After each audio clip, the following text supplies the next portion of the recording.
So it's really important to make it clear if you were using this as a sandbox for exploring possible things that you will do in real life, or if it is just hot for you to talk about these topics. And then just being really clear about that so people will feel safe exploring. Okay, that was a lot of talking. So please let me know in the chat if you have any questions, comments, concerns about that, or you can just drop a heart or a thumbs up or something if you are good with all of that and want to keep chugging along.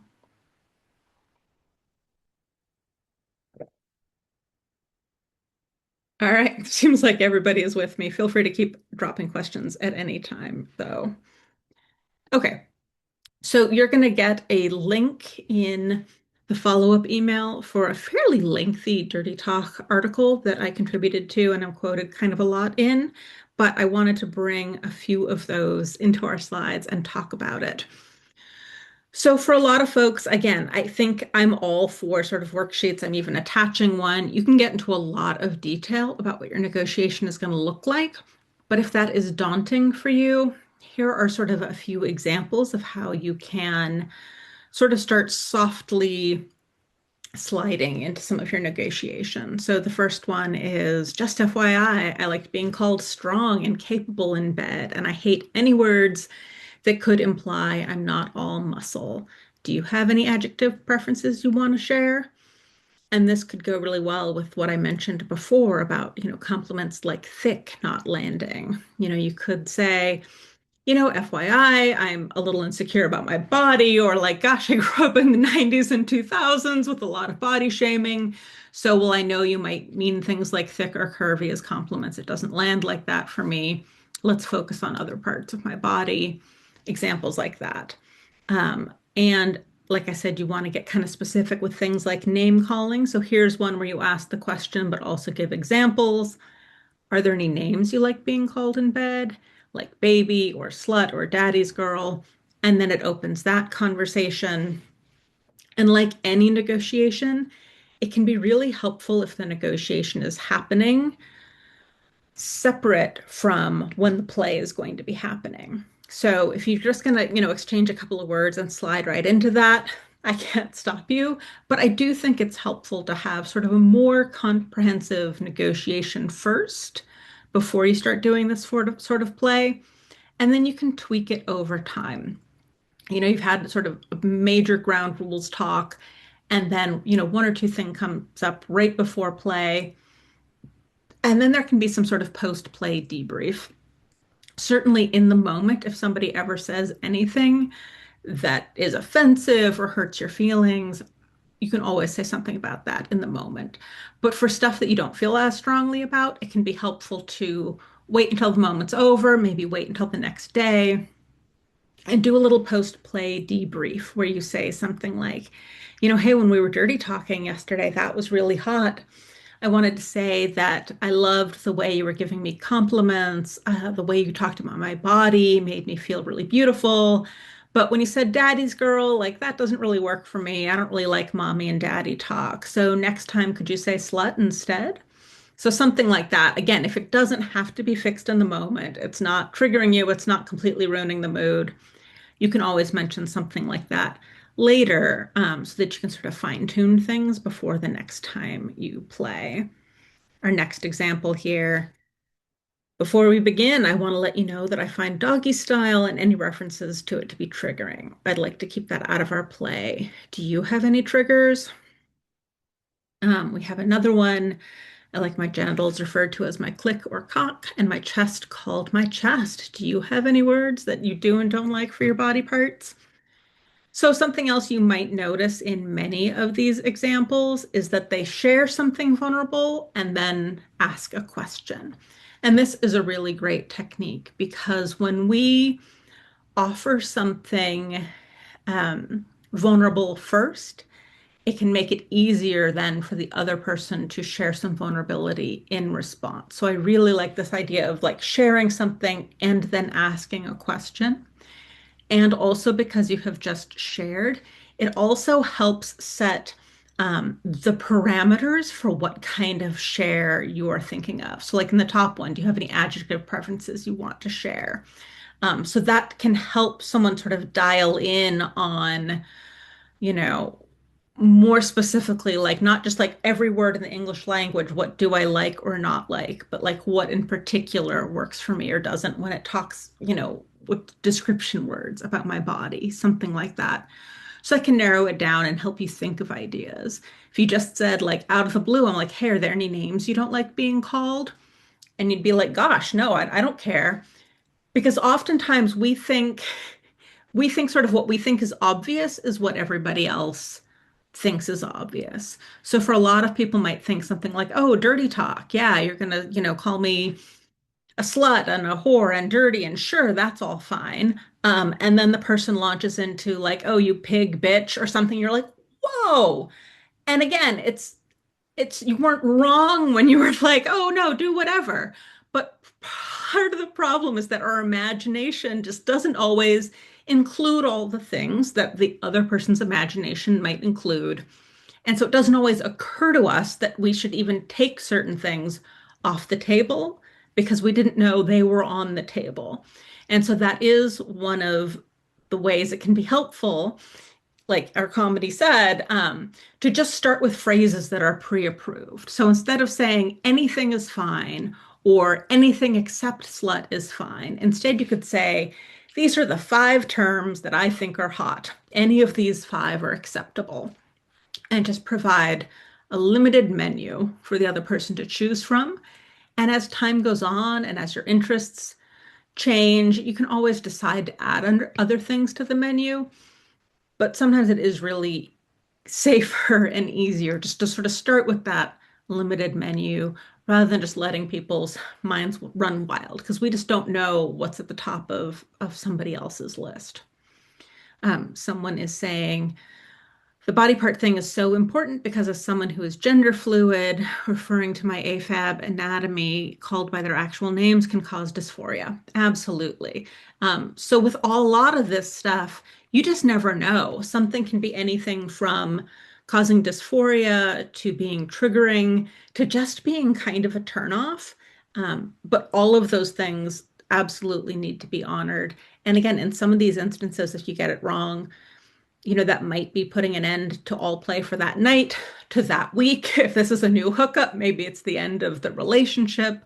So it is really just so important to check in first and make sure that everybody, is just on the right page before you dive into it. And keep those questions and comments coming if you have them. So next up is sort of more broadly, you can think about just making thematic choices. So for example, how graphic do you want to be? Are you writing, Victorian style love letters, which I actually did in 2020 with a partner. We hand wrote and mailed through the mail letters to each other that were just extremely like flowery Victorian style language, like really leaning into the long distance wooing thing. Um, and you don't need to get that goofy with it, certainly. But do think about, what when you say dirty, what do you mean by dirty? Do are we doing, Playboy or Hustler? And some of this will come out when you talk about things like what body part words you want to use. But it can be helpful to just sort of think about what language words feel naughty to you, and is it possible to then slide so far along that spectrum that it's too explicit or it feels like a turnoff? And maybe not. There's no right or wrong answers here. Um, yeah, somebody's asking, how would you describe the erotic language of something like Story of O, which is certainly not Victorian, but still archaic? Absolutely. Well, so this is sort of jumping ahead a little bit to finding inspiration, but if there is a text like that you find especially erotic, I always think it's a great idea to, you can just read it aloud to the other person. You can read it together. You can take turns sort of, reading sections. You can go through it and like color code sticky tab some of your favorite sections for the other person to read. And if you do something like that, not only is it a place to get ideas, But it can also be, as you start absorbing that language, that will sort of filter into what you end up starting to say to each other, because that's becoming one of your scripts for a lot erotic language. How specifically would I describe it? I mean, you're right. It's not exactly flowery. Certainly, it is not subtle about exactly what's happening. But there is a degree of subtlety to the way body parts are described. It's not, it's not hustler style blunt. There is sort of a softness to it, even when the things that are happening are anything but soft.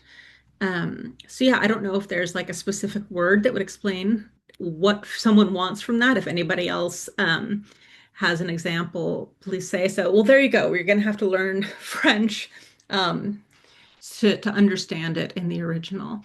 But yeah, I love starting with existing dirty stories to help sort of set the tone. I can send also in the follow-up. I have an article I wrote about basically using erotica as a narrative yes, no, maybe list. And I usually point folks to that for, figuring out what activities they might like to do, but that can be just as valuable for figuring out what kind of language you want to do.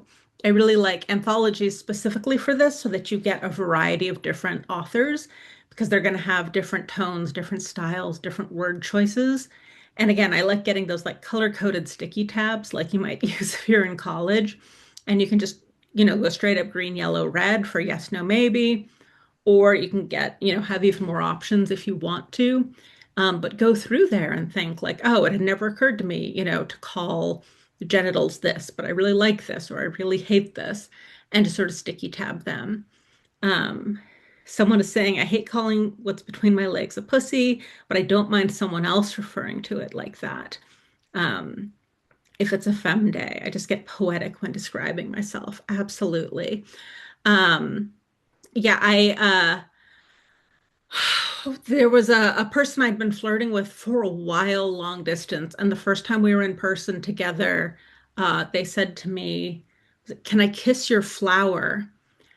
And I was so confused. I mean, it took me a minute until context cues got me there, but like there had been no discussion in advance about what language we were using, and it's like, all right, here we are. This is the land that we're in. And again, luckily, it wasn't something I found offensive. I was just momentarily taken aback that those were the body part words that we were using, but like, why not? Let's get into it.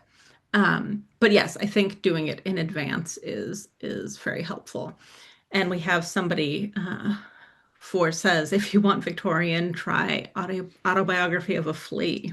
Um, okay, and then in addition to like how explicit, you can also think about sort of what the tone is.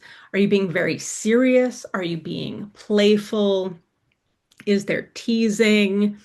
Um, all of that is something you can decide. This could also help inform, like if you're doing something with power exchange, something with dominance and submission, maybe for you that leans more serious, or if someone is into brat play, maybe that ends up being more playful.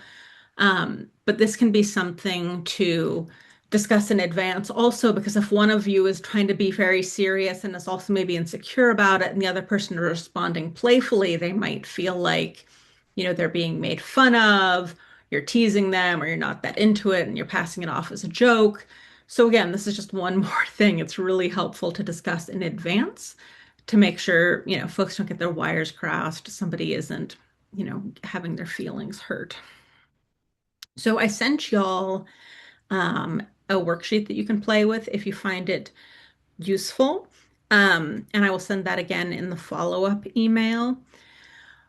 So I want to get into a little bit role playing and dirty talk personas. And this is talking about this for me is a little bit of a double-edged sword because I know from a lot of students and clients that a lot of folks are intimidated by the idea of dirty talk by thinking that they have to have a whole persona, they have to be acting out a scenario, they have to come up with all the ideas themselves. And it really feels like, putting on a community theater show. And that feels like work and it feels like, it's just intimidating, and that's a complete turnoff. So I want to be very clear that none of that is necessary. This is only either if it feels fun or if it helps you relax and let go of some inhibitions. So your dirty talk persona can absolutely just be you. It can 100% be you. You don't need a separate persona. You don't need to say anything that is outside of your actual real life interests. This is only if it feels fun or if it, like I said, helps you shed any inhibitions.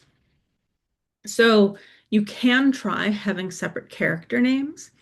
And this could be, like I mentioned, with something for like book ending a kink scene. Maybe you have different names that you use. When you're doing kink scenes, you could also just have different names that you use for sexy play. And it doesn't have to be like, oh, now you're Fred. It could be like, oh, now you're baby, now you're sweetie. It can be anything. And for some folks, they actually like having a separate thread entirely. So you could have a separate thread in your usual messaging app, or for some folks, they'll even use a different app for it entirely. So maybe you have, Signal or WhatsApp, and like, oh, my partner is texting me over here. Now we're in these roles, whether it's with a different name or not. And that thread is always for sexy talk. And that can also just like be helpful to not like, oh, we were just talking about the groceries and now we're talking about this sexy role play. So it can sometimes just feel tidier to have those in two separate places. And again, it might help you feel less inhibited if it's in a different place, if it's under a different name. Like, well, I would never say that, but Slutty Sally would say that. And so if you're playing that character, sometimes it can help you tap into something, open stuff, something up a little bit. Because you're clarifying that, like, oh, well, this isn't me. I don't have to be embarrassed about this. This isn't real life. You know, this is what, this is what this other person is doing. So if you end up looking at the worksheet, if you haven't opened it yet, there's no wrong way to do this. I just wanted to put together some ideas to like help get the ideas flowing. So maybe your role play persona is almost entirely you, but it is just slightly highlighting a certain element of your personality. Or maybe it's somebody else entirely. Maybe it's completely a different gender, a different sexual orientation. You can go as wild or as tame with it as you want to.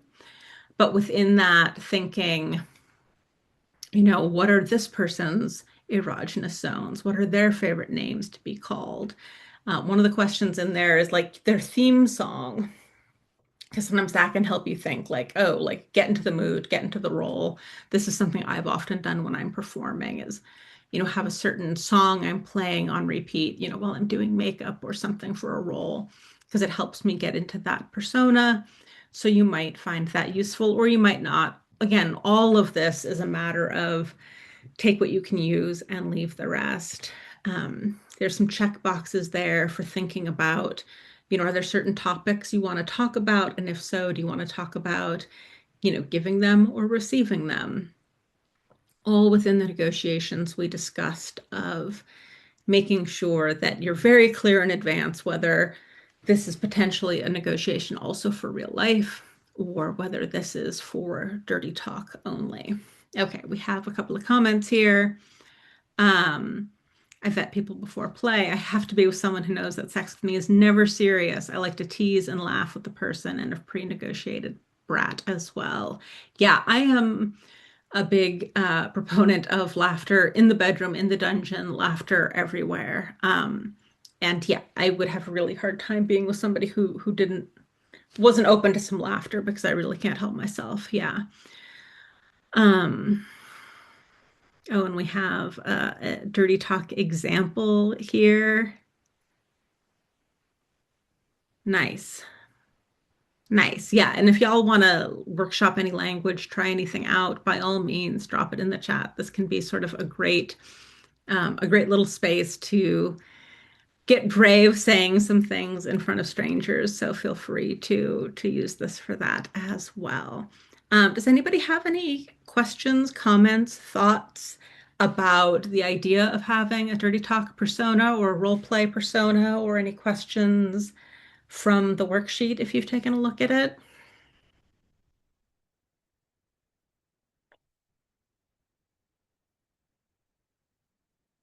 Yeah, someone is saying, I agree. If you can't have a sense of humor while having sex, it's not as fun. Absolutely. And also, bodies are ridiculous. Sex is ridiculous.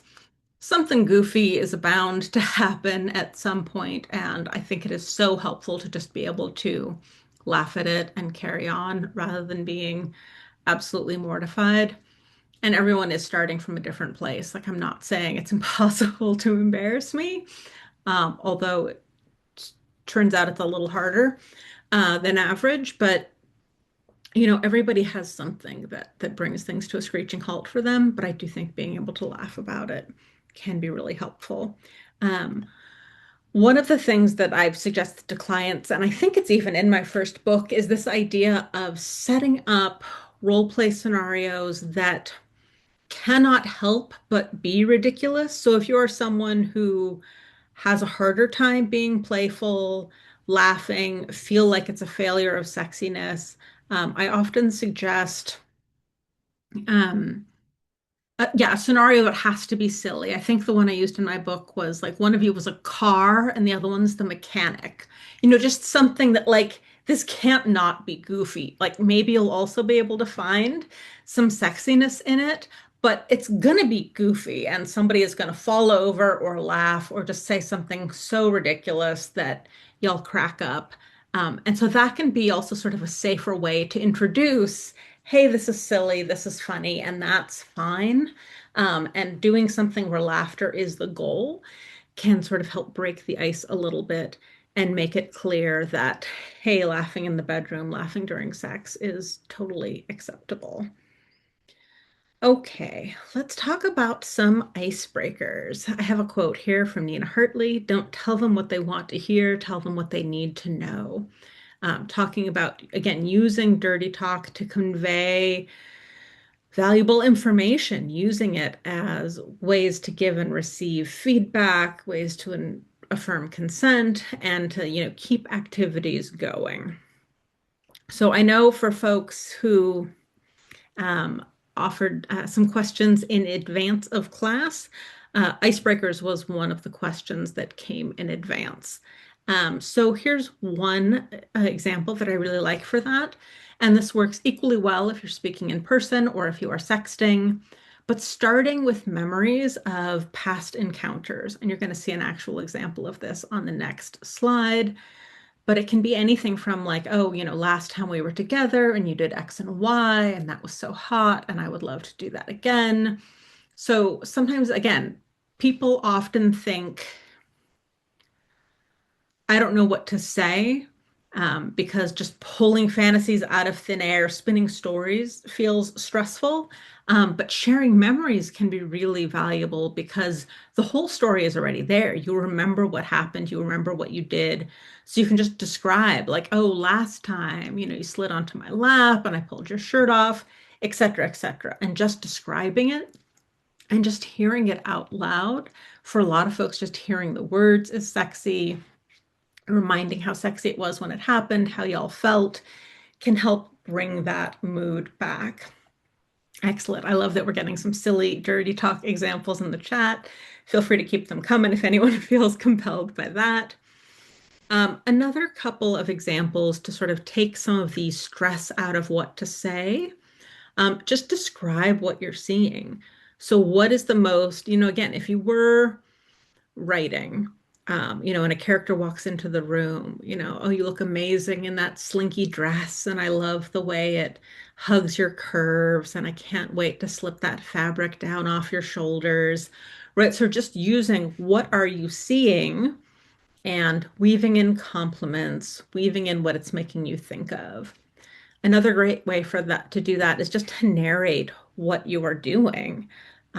So if you are sliding someone's shirt off, you can say, oh, this fabric looks so amazing sliding off of your skin, and I love how it feels flowing through my fingers as it's hitting the floor, and oh, your skin is getting goosebumps while I run my nails across it. So it's very simple, similar to describing what you're seeing. But again, you're just like narrating what you're doing.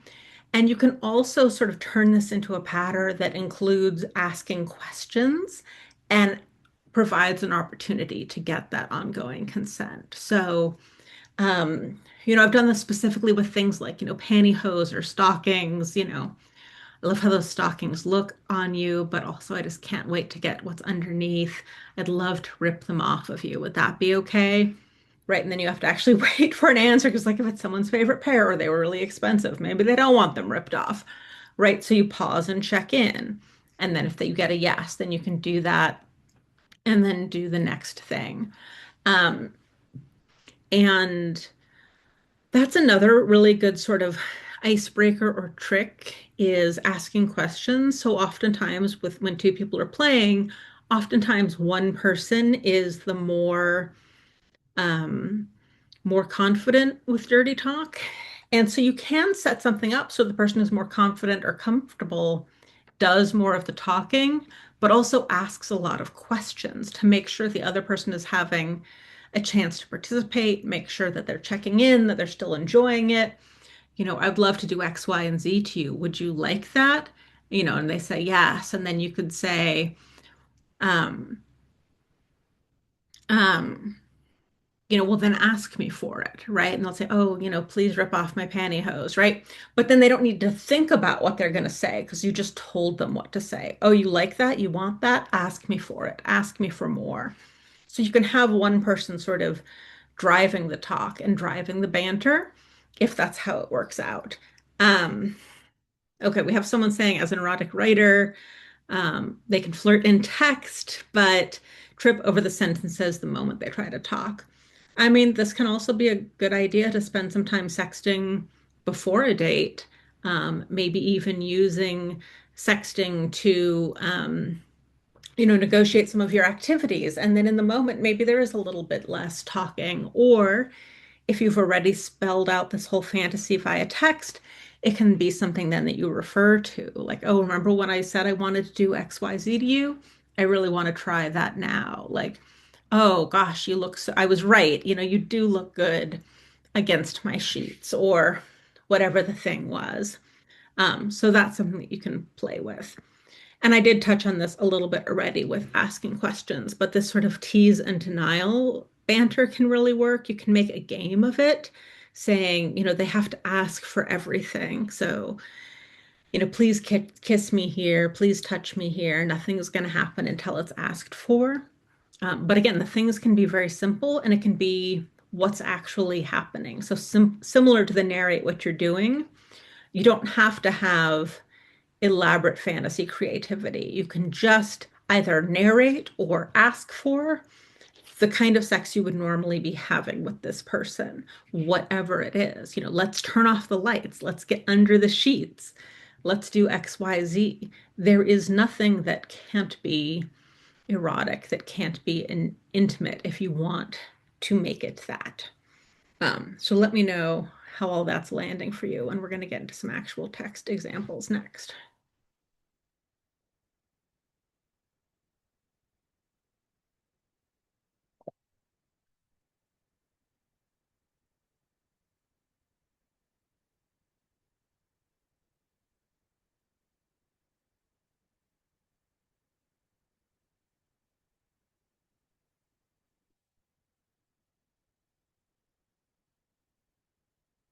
All right, if you're still typing, I will answer the questions when they come through, but I also want to get us moved over to the next slide.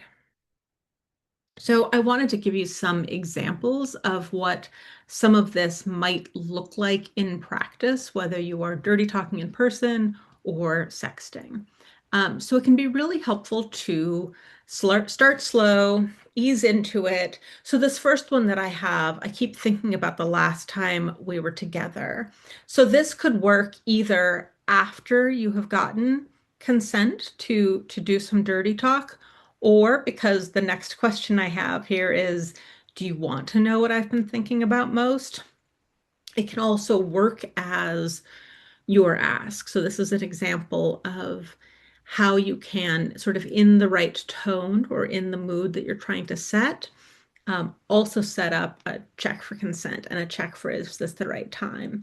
Because if you just say, hey, I keep thinking about the last time we were together, and that's really all you say, that's not necessarily like too suggestive if someone's seeing it over their shoulder. It's not too elaborate, too risque if they're not in the mood for something sexy.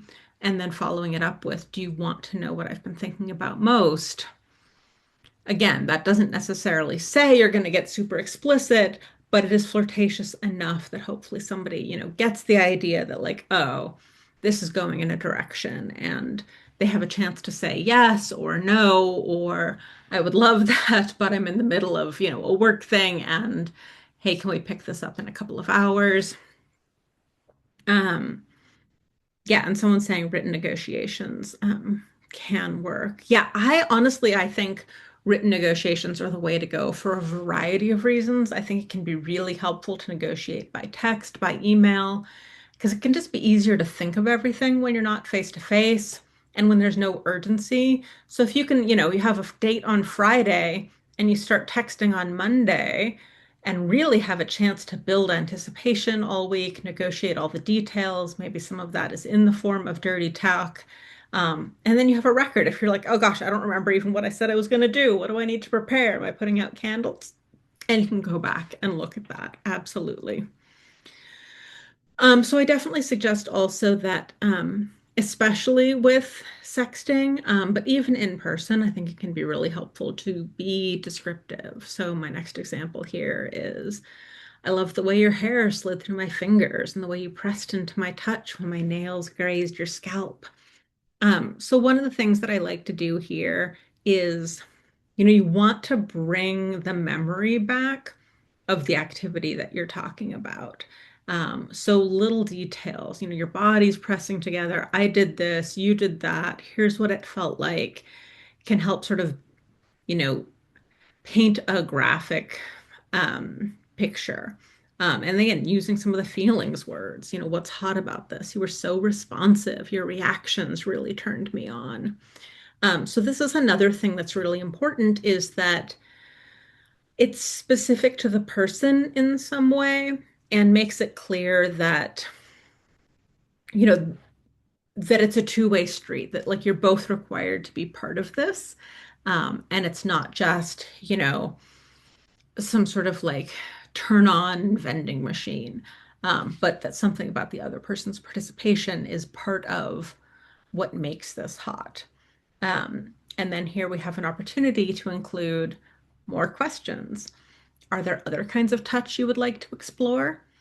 And so this is another one where, you're offering to sort of pass the baton and give the other person a chance to share their hottest memory, say something they would like to try next. And again, if the other person is more shy, they could even just say, oh, everything's been lovely so far. Tell me more of what you're thinking about. So you have a lot of options of where it could potentially go from there. So what's next? You can then transition to the idea of, the future talk or the fantasy that you're hoping to weave. So I've been thinking about you swinging your leg over my lap and straddling me. Having your weight pressed against me is so yummy. I want to put my arms around your waist and bury my face in your chest, take in your smell. And I'm just sort of ending with an ellipses there. You can make this as long as you want, whether you're texting, whether this is in person. If this is your happy place, your comfort zone, you can paint this picture for as long as you want. But it is really a helpful way to talk about like, we started here, here's what I would like to do next. Again, whether that is an actual negotiation or a fantasy scenario that you two can spin out together. Yeah, someone else is saying, written negotiations are super beneficial. A blank mind in the moment can be so frustrating and mood destroying. Absolutely. And we'll talk about that too a little bit at the end. What do you do when your mind does go blank? And I think there's ways to spin that too. I'm just so turned on right now. I can't use my words. tell me what you're thinking, or keep doing what you're doing. So you can also just have a couple of go-to phrases like that. If you have those handy for yourself in advance, um, you can, just call on those when you need to. Or maybe one of the things that you negotiate in advance is like, oh, when we get far enough along, or if I'm really turned on, I do start to lose my words. So, after a certain point, like you're just getting yeses and nos, or even pre-agreed upon nonverbal communication, something like that. Um, so, I mean, yeah, there's no right or wrong way to do this as long as you and the other person are agreeing on it together. Um, and so here's another way to sort of propose something that maybe you're going to do next time. So turned on by the idea of gently licking your nipples and feeling your body move against mine in response.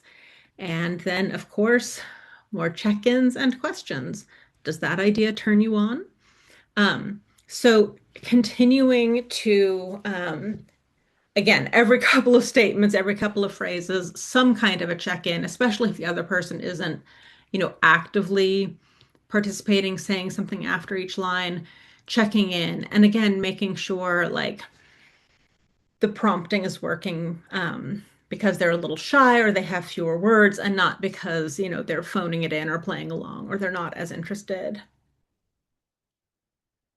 Someone says, would reusing the same phrases become boring? And the answer to that is kind of maybe. It depends on the phrases and depends how you use them, right? It shouldn't sound like, they're calling you up and getting your voicemail. But I do think you can have two or three go-to things or variations on that. Um, like in my example of, I'm too flustered right now to come up with ideas, keep doing it. Um, Whatever the it is. You could even think for yourself, like, how many ways could I say this? Um, oh, I'm too flustered to make words, just don't stop. Or I'm too turned on to think straight. Please keep going. You know, uh, this is too hot to talk right now. Just don't stop. Again, so like you could have like what you're saying is fundamentally the same, but like, you've used a thesaurus or something to come up with three or four ways to say it, um, rather than saying like, oh, you should have a script for the whole thing. You can just sort of have a couple of maybe things, go-to phrases in the moment. Or if somebody, if you have a hard time coming up with ideas and, someone's like, I want to hear what you think is hot. Tell me what you want me to do to you. And you could say, like, oh, I'm so overwhelmed by the possibilities of the things we could do together. Would you give me some choices to think about? Again, so there can be ways to say, I am really excited about this. I like talking about it. I like the idea of doing it. I'm less comfortable with the ideas department, so I want to toss that back to you, but I do genuinely want to be having this conversation. So let me know if something like that makes sense and if that's something you can see yourself doing.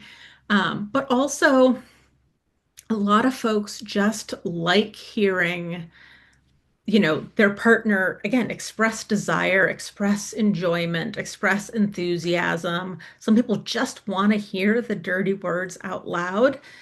So the bar for what people are going to enjoy is kind of low in a way that, is pretty useful. So again, it doesn't have to be, some super elaborate, audio erotica quality fantasy that you play out. Just some version of, you look super hot and I want to get my hands on you. Most people want to hear that. Most people will be thrilled with that. So it's often the feelings behind the words, the enthusiasm behind the words, that's really going to work for somebody, if that makes sense. But yeah, having a few ideas of things that you can say can be really helpful and take some of the inhibitions out of it. And maybe if you find yourself in one particular scenario or using a particular phrase often enough that you think it is getting boring, you're like, okay, it's time to go back to the drawing board. I need to come up with, two or three more ways to say this. for next time. Um, yeah, someone else is saying, yeah, that they don't like silence from their tops. Absolutely. Okay, so some sexting specific tips here. And I know at least one of y'all specifically was interested in the sexting part of this. So I know we have at least one writer in the room, and so this applies to me as well. I have not necessarily had a seamless transition to texting, so some of these notes were also notes to myself for a while. People told me that I sounded angry when I was texting because I do things like write full sentences with appropriate capitalization and punctuation, and apparently that makes me sound angry. So while I certainly don't text like a young person, I have learned to throw in some emojis, soften things a little bit. Um, and this is definitely true when you're sexting as well. When you can't hear someone's tone of voice, when you can't see somebody's face, it is really helpful to find written ways to ramp up enthusiasm. Again, that still feels like you, whether it's emojis, hearts and kisses, exclamation points. Maybe you're somebody who's ready to go with memes, whatever the thing is, but finding ways to express your enthusiasm over text. Um, Using adverbs. Again, like if you've ever had an editor, you might be used to these getting all slashed out of your writing, but go crazy when it is, sexting, texting, dirty talk. Say I'm really turned on, or that's very, very hot. Um, in this context, it is again going to feel like sincere enthusiasm and not, no one's going to be like, this is bad writing. Um, because a lot of this, again, as we're even seeing from the comments here, this is kind of scary. It can be stressful. It can be, kind of vulnerable. And so it is really helpful, especially with sexting and when you're not in person, to make sure the other person knows you're enjoying the conversation, you're enjoying the pictures, you want it to keep going. So do what you have to do to make sure that enthusiasm is being passed along. And sometimes this is sort of when you need sort of a pause for a renegotiation. If you're finding yourself responding to things in a way that's kind of lukewarm, maybe it is because of one of those negotiation reasons that we talked about. And maybe you have to pause and say, hey, I'm really enjoying this conversation. I just want to make sure we're clear that this is fantasy talk only and not something we're negotiating for real life. And then if you get the affirmation of that, you can dive into the fantasy talk about whatever it is, but it's always okay to pause and get clarity. And also giving compliments. Um, I think also really specific compliments. I have a couple of people who are sort of in my, usual rotation. If I take a dirty picture I'm happy with, there's a few different people who might get it. And it's really interesting to see like the different responses to the same image. And, there are some people who will just say like, oh my God, that's so hot, which is great. Like, love to hear it. But there's one person in particular who just responds like with so many specifics, like, oh, that look in your eyes and the shadow and the way the light's falling and the this and the that. And it's like, you were writing a dissertation on this silly selfie that I just sent you, but like, that is an ego boost. Thank you. Um, but I think like it's ideal you can fall somewhere in the middle and make sure that you're saying something that makes it clear that it is being said about the thing that was just sent, right? Anything could be hot, but what's hot about this, right? I love the look on your face. I love, the way, oh, your sleeve is falling down your shoulder, and I love that I can just almost see what's next, whatever it is. But saying something that makes it clear that you're responding to that particular image can really help people feel like, the effort that they have put into trying to um, trying to do something just for them. Yeah, someone's saying that they hate being called sexy, which is the go-to. Absolutely. So this is also part of why it's really helpful to have a negotiation in advance about what words are, actually going to land as compliments. And certainly before somebody earns, a naked picture from you, they should be really clear on what compliments you're going to appreciate and what isn't going to feel as good. And again, with sexting and you can't see each other's faces, it's even more important to make sure that you keep getting some sort of, ongoing enthusiastic participation. So check in as needed. Even if one person is doing more of the talking, if that's what both people want, that's potentially fine. But you do want to make sure that um, that the other person is enjoying being on the receiving end of that, even if their responses are shorter than the other person's. What do y'all think about this? I would love to hear your sexting specific questions, especially like I said, I know there's at least one person who is trying to spice up a long distance relationship. What are things that have been coming up for y'all when you're trying to sext? What are your sticking points?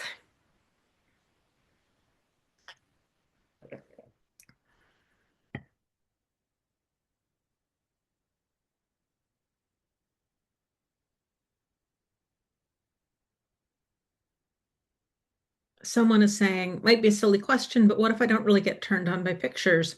I still want my partners to feel good and they enjoy sending photos, but I feel weird trying to generate compliments when the photos don't really do it for me.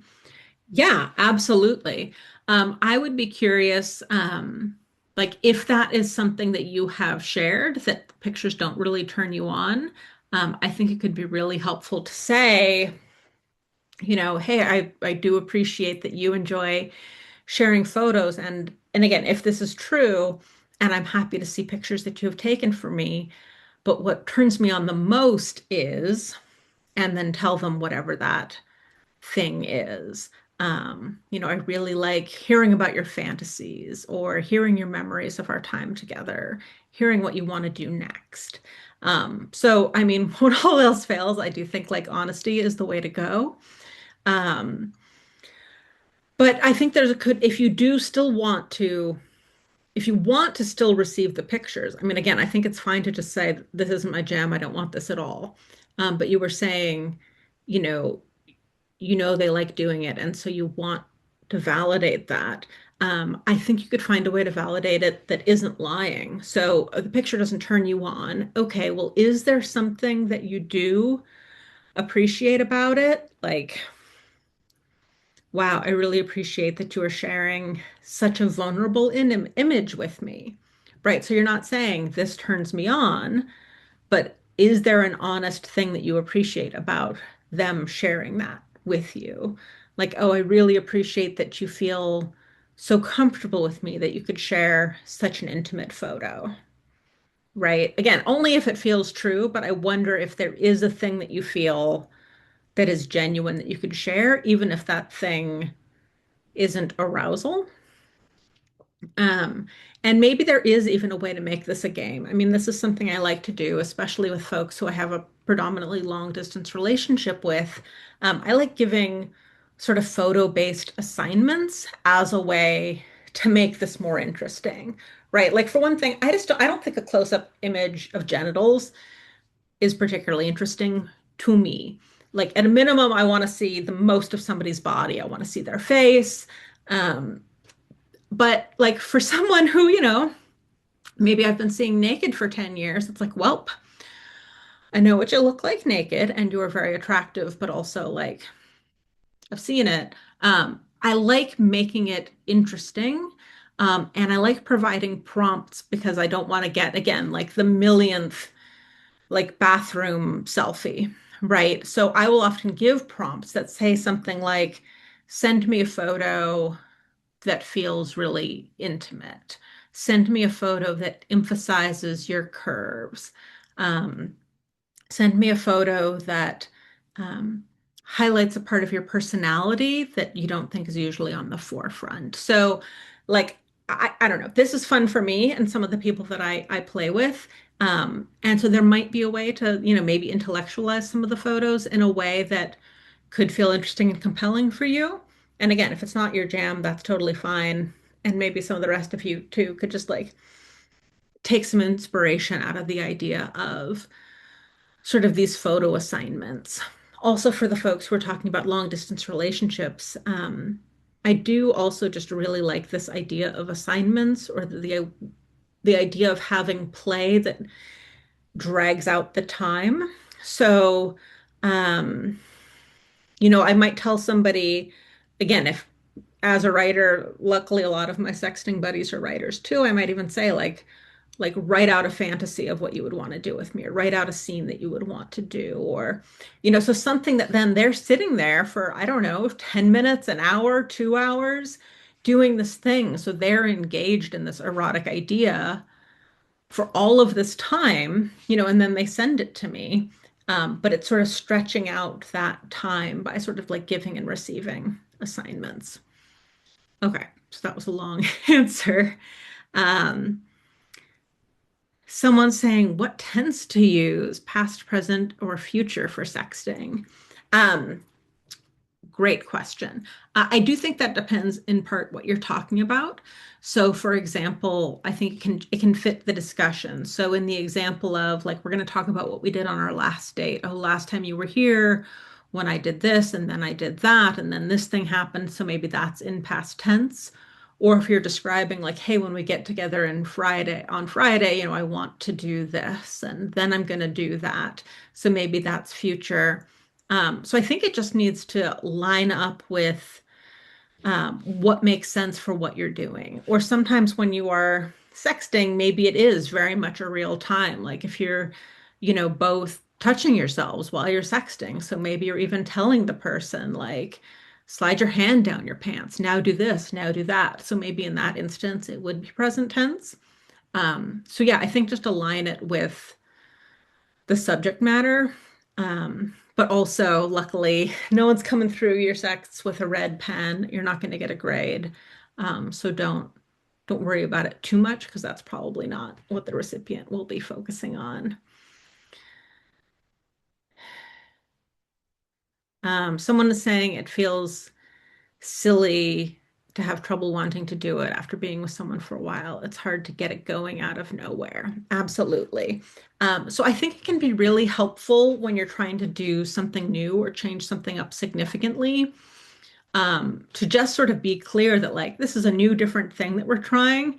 And especially if you're taking a class like this, I think it can be helpful to use that as an excuse if you don't mind telling them that you did it and say, like, hey, I just took this class and this might sound kind of silly, but I would love to try the homework. Hey, there's these worksheets. Would you be up for doing this worksheet with me and trying it? And I know it's going to be kind of silly and it's totally fine if we laugh about it. So that is kind of the out of nowhere. Like, I want to try this brand new thing. So if you're comfortable telling them that you took the class, that's a great way to go. You can do other sort of time-based things like that. Like we're going to go to some, a show together, like a burlesque show, or there's a ton of like on YouTube, you can find all of the mystery box show stories, body storytelling, things like that. So sometimes it can be really helpful to watch someone else talk about something from their sex life and then say like, oh, what did you think about that? And gosh, they tried that thing. Would you ever want to try that thing? So sometimes it's helpful if the idea starts external first. So it's not just saying, oh my gosh, I've been wanting this for 15 years, which could feel like a lot of pressure. But instead, it's like, oh, I just saw this in a class. Oh, I just read this. Hey, do you want to try that? And just see how that lands. What do we have next? Okay, someone's saying, I'm most turned on by talk that isn't necessarily sexy, like chewing on themes from a recent article is hot to me, than being told they want to rip my clothes off in the middle of it. Am I overthinking? Not necessarily. I mean, my main squeeze and I, like, he'll often go off on a completely like nerdy diatribe or like teach me something, or like, I'm not even kidding, like, will be drawing me a diagram or about something in physics, and I will just be saying, like, that is really hot. Because I'm a big nerd and that is really hot. So, if that's what gets it going for you, great. Like, I don't think there's anything wrong with that. And again, if you're worried, we have the check-in in advance. You could even say, like, hey, I think when we're having, these deep conversations about something that's happening in the media or culturally or doing something nerdy, and like, when I see you, I mean, there's the term competency porn. Like, when I see you being really competent at something or being really smart, That really does it for me. Are you okay with me commenting on that when that comes up? I think that's great. Yeah. Someone else is saying, yeah, take these classes with your partner. Absolutely. Excellent. We're getting some more dirty talk examples in here. Love to see it. Y'all are doing great in the chat. Thank you. Okay. So, I said I would specifically talk about whether or not to send nudes when you are sexting, and I had to include this photo. So people might think that sending nudes is a new development, but oh no, we've been at it for at least a couple of hundred years. Here we have Beauty Revealed, a self-portrait from 1828. This artist, it's a very small piece, just a couple of inches, painted a picture of her boobs and gave it to somebody who she was putting the moves on. So, you know what? It's a classic. It's a classic. It's been working for centuries. Um, anyway, so I had to show this with you because I am so darn charmed by it. But yeah, when you're sexting, sure, sending photos or videos can turn up the heat if that is something that you are turned on by. And it is also important to know like what turns you on. Just the other day, I got a photo from somebody, who knows my specific kinks. Sure, I've seen them naked, but you know what I really love? When they're wearing a long sleeve shirt and have the sleeves like rolled up and they're showing their forearms. And I swear this person sent me like a hot forearm photo. Is it ridiculous? Sure. Does it work for me? Absolutely. So it can be helpful, again, if you've had these conversations over time, like what kind of photos work for you? What do you want to see? And like I warned before, you are checking in each time, specifically with photos. Um, and if you're taking photos, like it doesn't have to be a hand-painted piece of art like this, but do consider like what's going on. Check your lighting, check your angles, what's going on in the background. I think we've moved a little bit beyond the bathroom selfie. Like, let's not see your toilet unless the toilet is related to a kink that you and your partner share, in which case go for it. But otherwise, like, let's not show toilets, let's not show dirty laundry, like, have a tidy background, light some candles, set the mood. It is amazing how much it can help to have a timer or a tripod or a selfie stick, even just propping your phone up on a windowsill and setting the built-in timer. There's a lot we can do to get a tidy photo. If you've got the budget for it, doing some boudoir photography can be really amazing.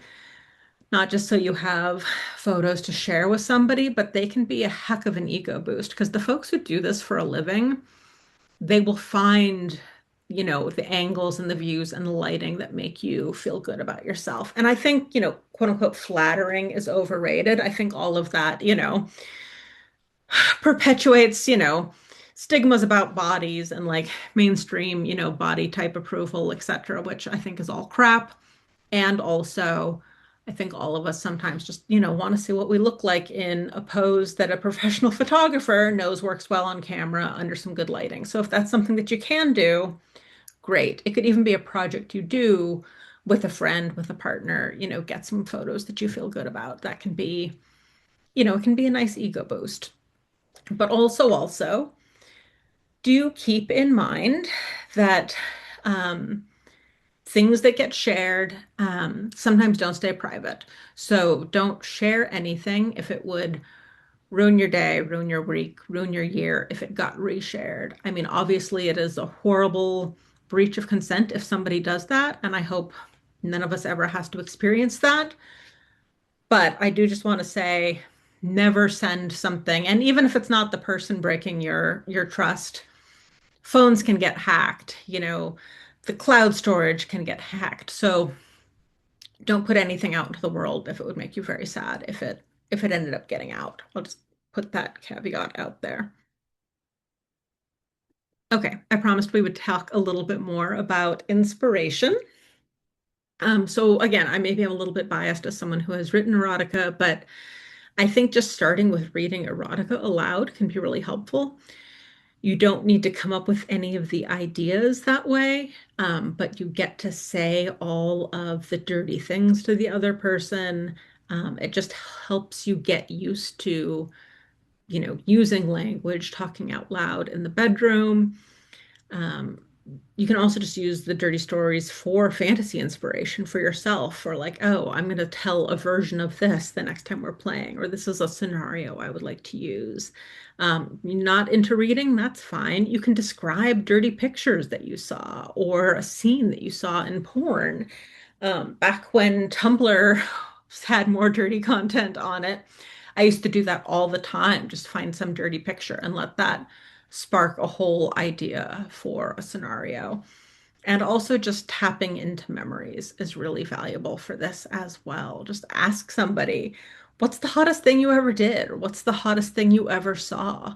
And that can be in like, again, quote unquote, like real life, or it could be the hottest thing you ever saw on screen or the hottest thing that you read in a book.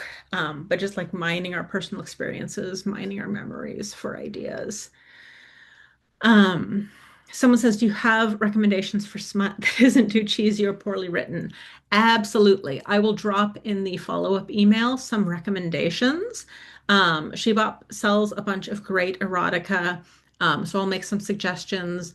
Off the top of my head, some of my favorite editors of anthologies are Rachel Kramer Bussell, Shauna Germain, Sinclair Sexsmith. There's a bunch more. I will drop them in the follow-up email. But I definitely recommend starting with an anthology that's going to have, 10, 20 stories in it by different authors. So that way, like if you read one story and you're like, oof, like the language this person is using does not work for me, you just turn a couple of pages and you get somebody else entirely. So if you go through a couple of anthologies, hopefully at least one or two of the authors do it for you, and then you can find other anthologies that they're in. Or another one I really like is Alison Tyler. She's a great editor, but she also has her own book. So if you decide you like someone like hers stories, you can be like, oh, now that I know that I like her writing, I'm going to get a whole book by this person. But yeah, I will absolutely send y'all some recs. Yeah, someone else is saying there was a stolen phone. So yeah, maybe the phone thief has their nudes. Um, yeah, awesome. Okay. All right, how are we going to handle some oopses? Anything from you messed up, you forgot something from negotiation, to you just, can't think of what to say in the moment. And one of the articles I'm going to send you in your follow-up email is going to have some more suggestions too. And I know I mentioned some of these earlier, but here's one way you can phrase it. I can't think of what to say. Can you describe what you're thinking about? Or, like I just said, sometimes you just want to turn to some inspiration. So, can we read a dirty story or play some audio erotica? And here's if like something maybe bad timing. Whoops, I should have checked in first. Can we talk about it and try again? Or even just, I'm not feeling super sexy right now. Can we just chat for a bit? So it's always okay for the answer to be no. And with a lot of these, the idea is, something is coming from a person who you have an ongoing relationship with. And, some of this content is theoretically welcome, right? So I'm not talking about like this is not how you respond to, an unsolicited picture from a stranger, right? The idea is that like, how are we going to adjust a scenario with an existing person? Um, and it just kind of depends on the severity of the oops. One of the ways that I think can be helpful to sort of adjust a scenario is I like turning a theater improv exercise on its head. So in theater, you might be familiar with an improv exercise called Yes and. I like to flip that around and do no but. So, if somebody says like, "Hey, are you up for receiving, a dirty picture right now?" You could say, "No, but I would love to hear your ideas for our next date," or something like that. So it can be helpful, again, assuming that you want to keep engaging at all. You get your no, but you can immediately pivot to, but this thing instead, because some folks are reluctant to say no because they don't want all of the activity to just immediately stop. and they're afraid if they say no, well, now everything will just stop or I'll hurt their feelings. But if you immediately supply another idea, you can sort of more seamlessly just move on to whatever the next thing is. So that is the end of my slides. In the follow-up email, I will send you links to all of the places to find me on the internet, all of my social media, all of the recs I just told you about, more links, handouts, all of that good stuff. But especially for the folks on the recording, I just want to make clear I welcome emails with questions, comments all the time. So if there's a question you didn't get to ask while we were live tonight, or maybe because you weren't watching it until later, please always feel free to email me. And if it is about the class in particular, just like give me a little context. Tell me you had questions about the class, so I know where we're starting from. And I'm always happy to help with that.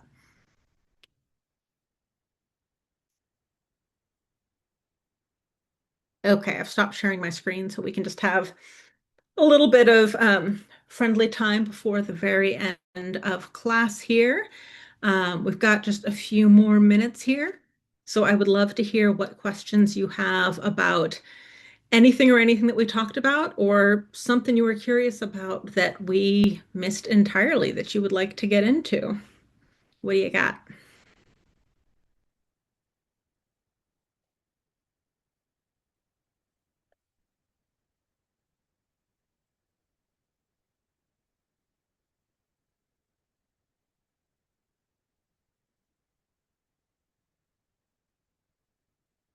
Someone says, what about general confidence and other words for sexy? Yeah, absolutely. So for general confidence, I wouldn't necessarily start straight up with dirty talk unless, that's the only area where you're feeling a lack of confidence. Um, some of the stuff that helps build confidence sounds goofy, but genuinely works. There have been a zillion studies that have shown that a lot of our self-talk is negative, so it can be really helpful to identify if we're doing that and cut that off. And if possible, replace that with something positive, or at least replacing it with something neutral. So, when you look at yourself in the mirror, if you can, say something nice about yourself, and just like try to pump yourself up, give yourself pep talks. Like I mentioned, having a theme song, there's all this stuff, using confident power poses. It might feel ridiculous when you're doing it, but standing like Superman with your hands on your hips, it works. So trying some of those things just sort of like pump yourself up before the moment. And it can also be really helpful to find the things that you feel confident in. So, is there a thing that you do feel like, okay, maybe I'm not great at dirty talk, but I feel really good about my skills when I'm giving a massage, for example, or my ability to cook, and so I can cook my partner a really impressive meal. So, like, see if there is anything that you do feel good about, and see if you can lean into that and do more of that. And like over time, as you start feeling like, okay, there's stuff that I'm good at, so maybe it'll be safe to do a little more practice on things that I feel less good about. In terms about other words for sexy, again, it depends what you're trying to convey. I mean, there are, again, more just general terms like, hot or beautiful or handsome. I really like falling back on how it's making you feel. So, oh, that really turns me on, or um, I love seeing you like that because XYZ. Oh yeah, so someone else is in the comments saying I'm a fan of describing how I feel when I think of something or see something. So I don't say you're so sexy, but I get tingles when, or my mouth waters when. Yeah, absolutely. We're on the same wavelength there. So yeah, so how it makes you feel, the reactions that you're experiencing, rather than, just like passing a default judgment on it.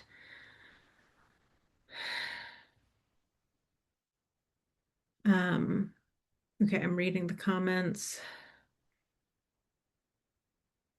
Yeah, someone is saying, can you say more about strategies that are especially useful for long distance relationships when you don't have much in-person time together? Absolutely. If it is possible to have some set long distance dates, whether it's like a standing, okay, every Friday we will eat our dinners together and watch a movie, or, we make set times for phone calls. So it can be really helpful to have set things to look forward to. So I know, at least once a week we're doing FaceTime or Zoom or whatever. So still setting it up like dates, I think can be really helpful.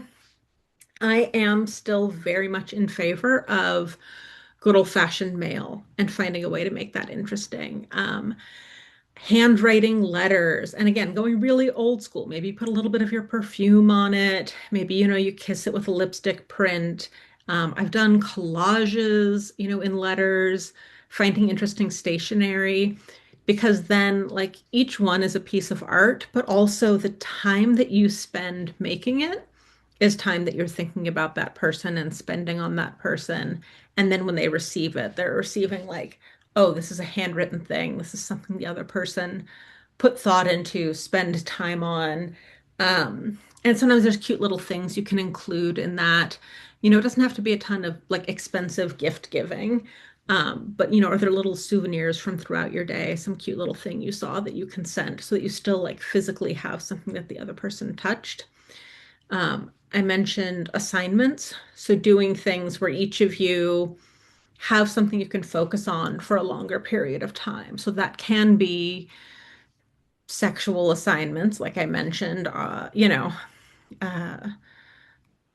write about something you want to do together. It can also be, read through this whole erotica anthology and like basically provide me a book report. Like, um, tell me which story you thought was the hottest and why. You could book club things together, book club an anthology, or even a novel if it's, an author you feel confident that you're going to like. And then in your next conversation, you can go through and like, okay, these were the three hottest things. Here's something that didn't really work for me.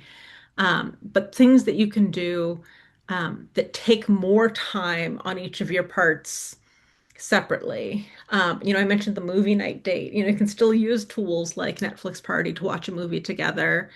But you can also do things like, okay, we're both going to watch the streaming show separately, but then when we get together, we're going to talk about it. So it can feel like that thing that you are still sharing together and doing together. Um,